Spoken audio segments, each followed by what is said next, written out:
Hello and welcome to Coffee with Cow. My name is Sheila and I'm the Study Abroad Coordinator at Learn International. For those of you who don't know, Cow is our lovable mascot who travels everywhere we go. Learn International Coffee with Cow podcast is a podcast that aims to share and capture stories from study abroad alums such as Danny or international educators.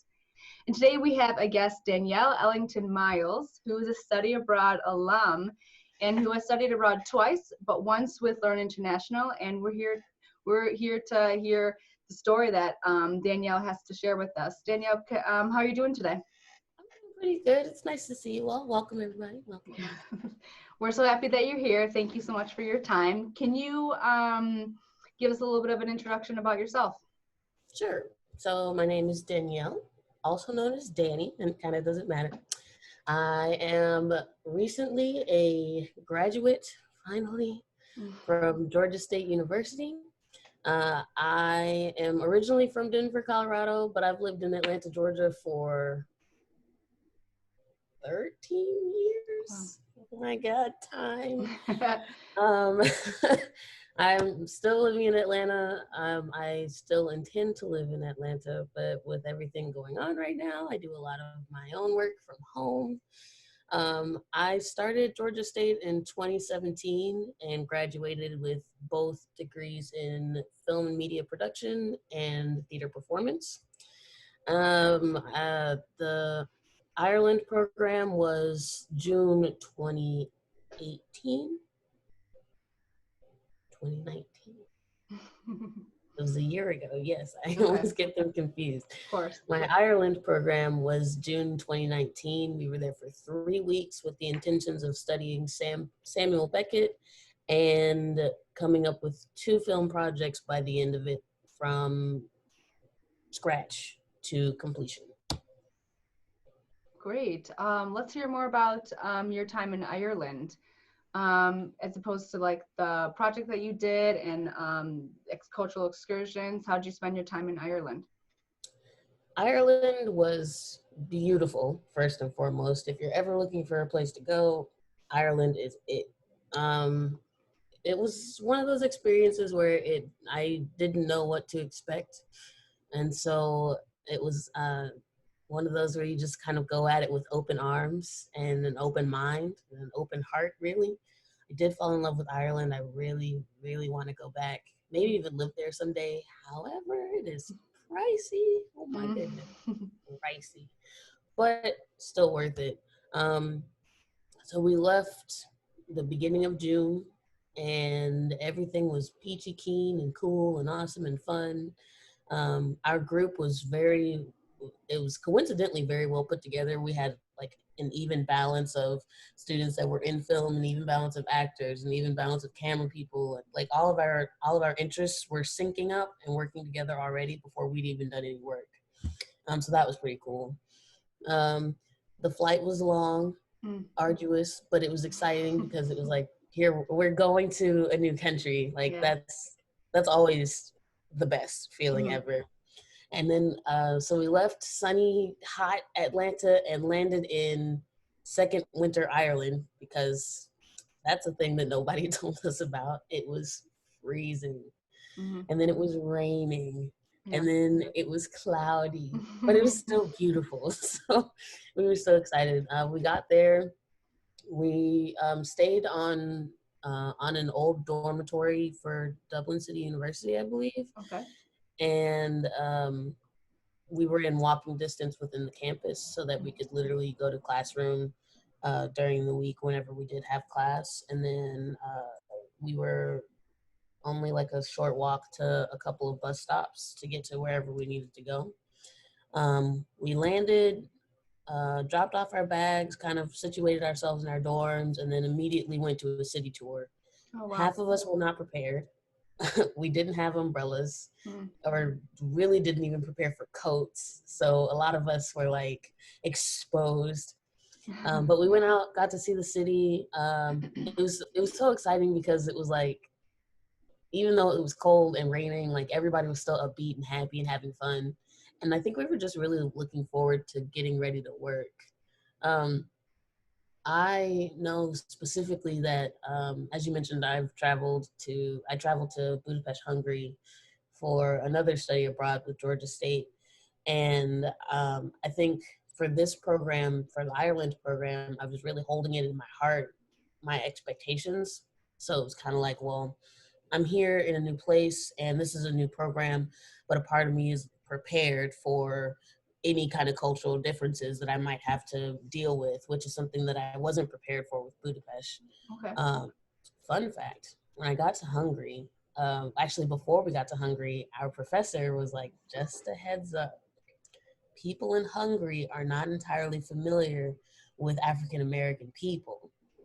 And that's not shocking to me simply because I've traveled abroad before. Okay. But it was definitely a culture shock for some of my friends. We got stopped a couple of times to get our pictures taken, which was kind of strange. Um, and so when I was going to Ireland, I was like, well, Ireland is a completely different place, but I have no clue how to navigate those kinds of seas, especially if they even exist.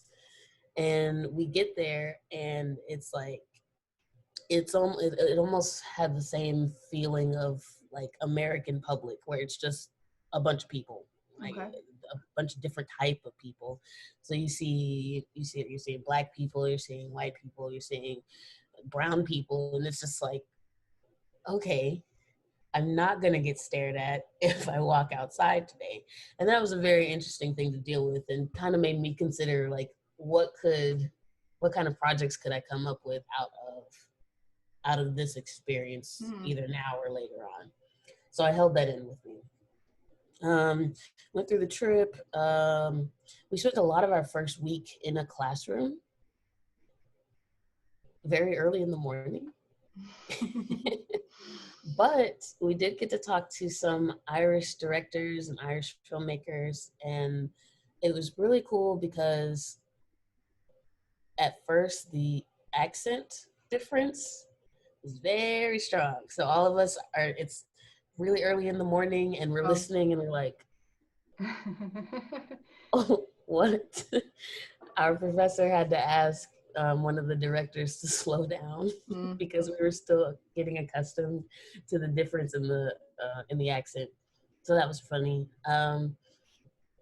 Something else that we learned a lot about, like I mentioned earlier, was Samuel Beckett Hmm. and basically what he did for theater and his themes and his topics. And so the ultimate goal was to create scripts, each and every one of us, based on something from Samuel Beckett. And it's kind of funny because we ended up kind of veering off of that completely. We spent our first week basically in class doing like writing projects Okay. and studying just like what does Beckett's work inspire in you? Hmm. And in that inspiration, can you write something about it? So one of my classmates, she came up with a song. We had two classmates that came up with the song. One played her guitar and the other sang, which was pretty cool. We had a couple people come up with art. Some of us wrote poems. Some of us were already starting to write scripts, but that was just because of the writing prompts and the freedom to be able to just create stuff. And I thought it was interesting that that freedom wasn't just in our professor's instruction, but also in the fact that we were free to do and explore Ireland as best we could, Hmm. anyway, with the resources that we had, to really just feel like we were creating something of our own, creating something that we really felt like creating. Um, in comparison to the Budapest trip that I was on, the Budapest program, that film program, the scripts were already written, Oh. um, mostly by our director, our professor, and some of the ideas had come from a friend of mine. Some of the ideas had come from other classmates, but mostly they were written by him. And then we were placed into our roles based on an Excel sheet and first come first serve. Whereas in Ireland, with our professors, with our guest speakers, and with the films that we were watching and studying, we had more control over what we were writing, what we were producing, and what roles we wanted to be in. And that was partially because, like I said earlier, our group was just very well balanced. Like, people knew what it was they wanted to do, and people knew what it was they didn't want to do. And even though some of us ended up in roles that we didn't want, we learned to actually really like them. And that was just because our professor kind of understood, what it is that we do, basically. And we were able to adapt to that and create something that we were really proud of. So the two film projects that we worked on were Double I and The Haunting Committee. Okay. Double I was about a woman coming to Ireland to find herself, and what she finds is unexpected. And then The Haunting Committee is about two lazy ghosts whose scare scores are not as high as they need to be, and they have to hire a professional to help them get their scare scores up before the devil rains fire on them. Oh my. Yeah. So yeah, it's funny when you really think about it. It's like, how did any of that come out of Samuel Beckett? But the fact that we were allowed to do something like that is just really fun.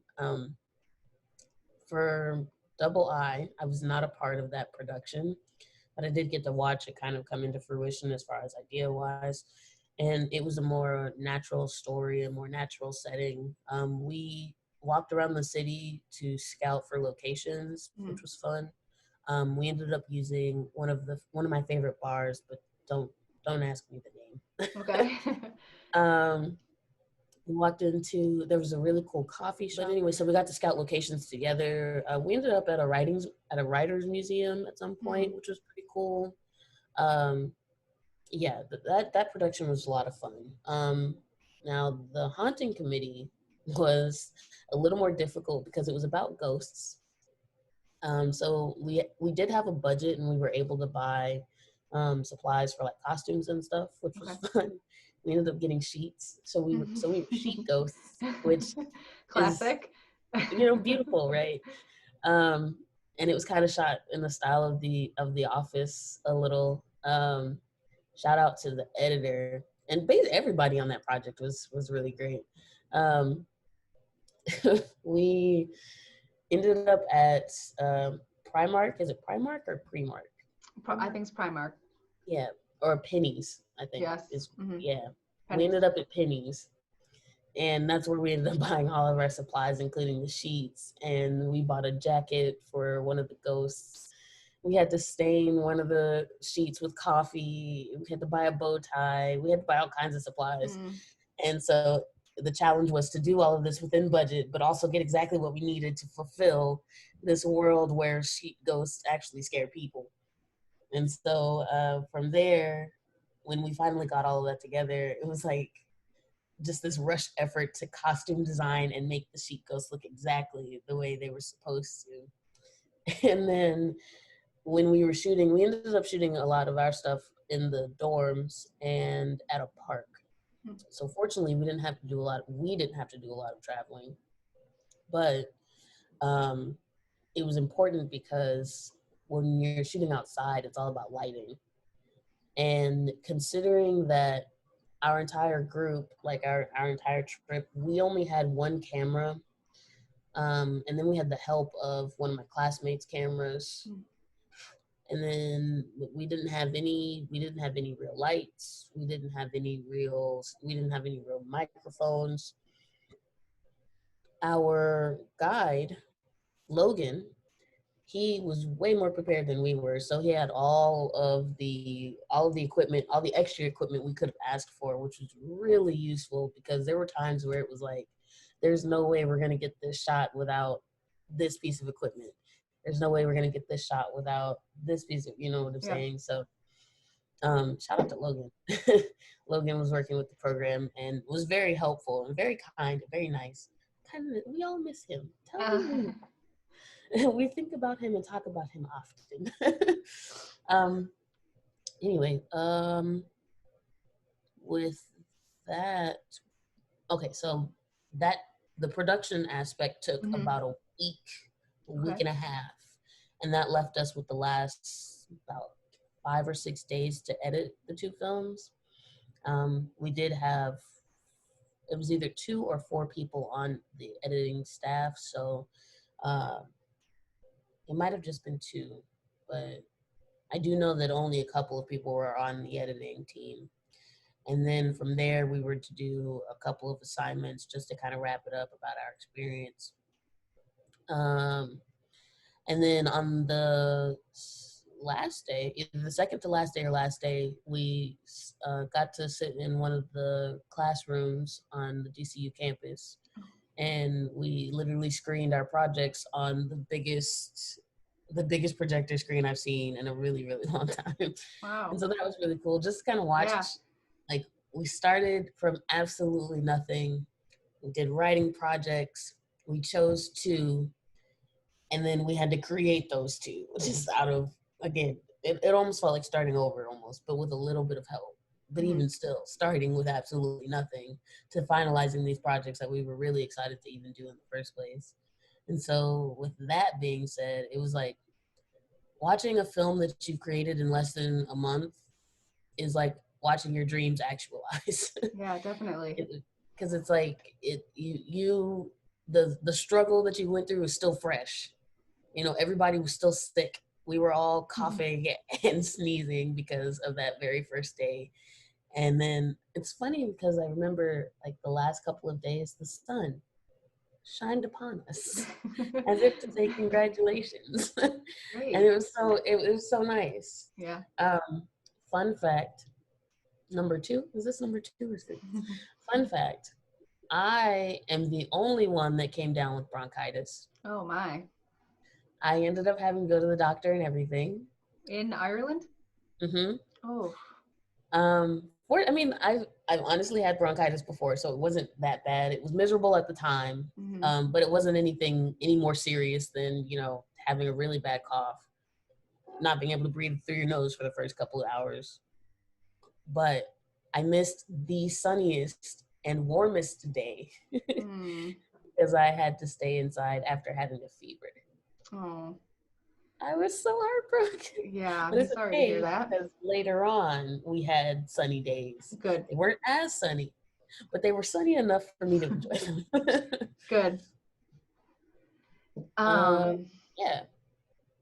Yeah. so are you I happy just, with your final project? oh yeah, definitely. Mhm. Uh, I'm always happy with a final project. Once a Good. project is finished, that's it. Mhm. I'm proud that I finished it in the first place. Um, anyway, so watching the actualization of our films was just like remembering all of this trouble that we went through to get here. And that just makes the end of the films that much sweeter, makes the trip Definitely. that much sweeter. Definitely. It sounds like your experience, especially the academic aspect of it, the project, you had a lot of creativity, which I feel like in that industry, in your major, I mean, I feel like you learn a lot with that alone. I mean, Yeah. creativity in the sense that you got to pick your parts, you got to choose your theme, you got to, well, you had minimal supplies, but that alone makes you think, how are we going to make this work with the minimal supplies? And I love the fact that your faculty member in Ireland kind of incorporated cultural experiences within that project in the sense that you had to go to Penny's or Primark, which is something that you don't see in the States. I mean, Penny's is different than JC Yeah. Penney's in the States, but That's a you lot better got too, you honestly. emerged, yeah, you emerged in the shopping aspect of it in a new country. You paid with the foreign currency. Just that alone was a cultural experience. So I could appreciate that from an international educator's perspective, which is very unique and very yeah, grateful with that, building that into the aspect of the project Yeah. alone. It was Um, also due to him that we were able to see a couple of other cities. Again, don't ask me which ones we went to because yeah, they no were all worries. really great. But we did get to see a lot of Like we went to one of the markets somewhere. Mm. We got to walk some of the cliffs, which was really pretty. We got to see, like I said, we went to the Writers Museum and Okay. we did a couple of more city tours in other places.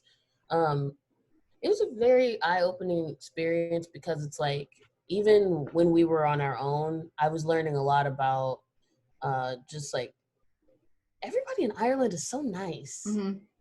I Feel. don't know why I didn't anticipate that. It might have been because in Hungary, that's not really the case. At least it wasn't for me. Um, Everybody in Ireland was so nice. Yeah, And definitely. it was like that I think was the biggest shocker because, I've been to a couple of other European countries where if you bump into somebody, there's nothing. You bump Yeah. into somebody and you're saying sorry to each other for a few minutes. And then you're Yeah. just like, what? It was so nice. Mm-hmm. Oh goodness. It was so much fun because anybody that we talked to, whether this was on a tour or whether we were just walking on our own or walking into anywhere really, like everybody was super friendly and willing to help. Like if we'd gotten lost or took the wrong turn, it was like, hey, just go this way, or hey, you should go to this place. And Mm-hmm. it was I don't know how to describe it. It just Yeah. I think Well, Irish are known for to be very hospitable. yeah. I think that might be the best way to describe it. I mean, even if you're not going into their home, they're still friendly with strangers on the street, which I can definitely appreciate. Oh, me too. It was just Mm-hmm. like that's the best way. It's the only way to say it really. Yeah. I want to hear so you studied abroad twice, in Hungary and then in Ireland. And I want to hear what was the main reason why you decided to study abroad? What Yeah. sparked? I mean, you kind of talked about a little bit about the process of getting involved in Ireland, but what made you want to sign up the first time, or why did you want to do a study abroad program? Yeah. So originally I wanted to do the study abroad program because I felt like that would be cool to do. Mm. Not necessarily because I thought I could do it, but mostly because I was like, studying abroad sounds cool. It just sounds cool.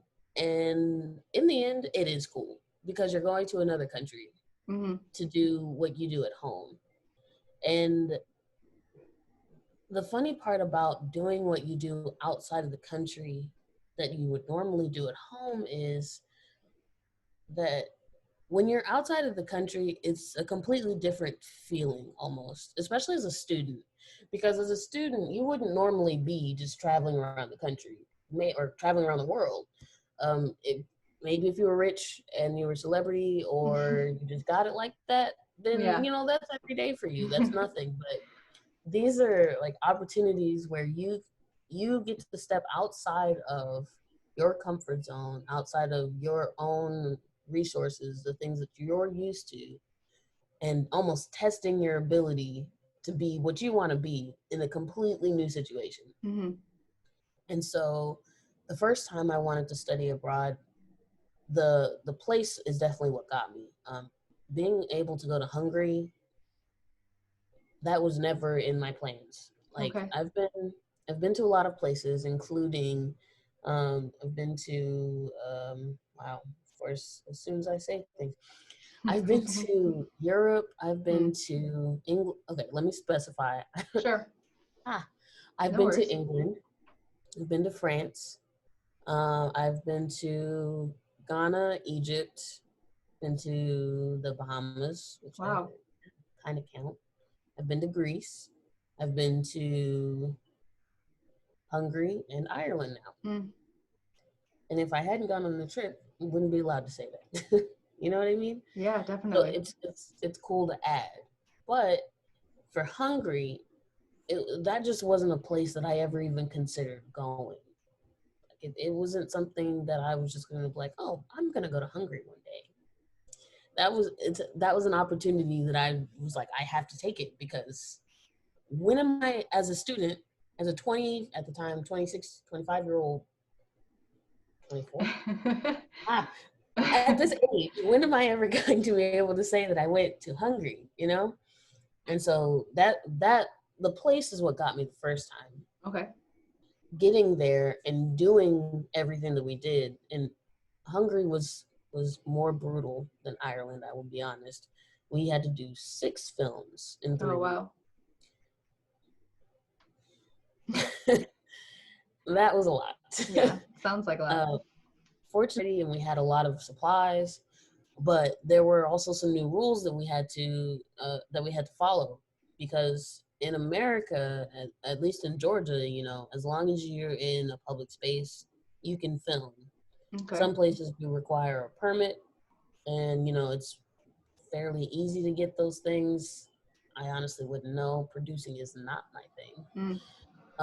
But in Budapest specifically, one of the rules that we had to really consider was that you can record in public, but you can't set up in public. So, for example, you can't have a tripod in Budapest. Okay. You cannot have a tripod with a camera on it in Budapest. That will get you fined, apparently. So 3 legs on the ground, no. But we found out that you could have a monopod. And a monopod is basically, it does what a tripod does. It holds up a camera to give you a steady, stable shot. But instead of 3 legs, it has 1 leg. So it looks like a pole, and it's got Okay. a little platform on for the camera. You can have a pole, you can have a monopod, but you cannot have a tripod. And it's like, what do we do with this? Yes. Now, fortunately, we had a monopod, but at the same time, it's like, you know, how do we navigate? So being in a different country just is a straight up challenge, because you have completely new rules that you don't even know about until you have to look them up, or until you get stopped by cops or followed by cops, which we did, which was fun. Fortunately, we had the director, we had our professor there. Okay, good. I was gonna say, don't tell your professor, but if if they're there.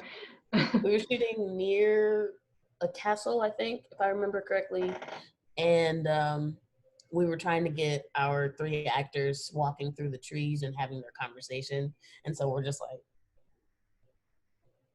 "Are they there? Okay." And then our professor was like, "Okay, we've got 2 cops. We're kind of standing around saying what we're doing."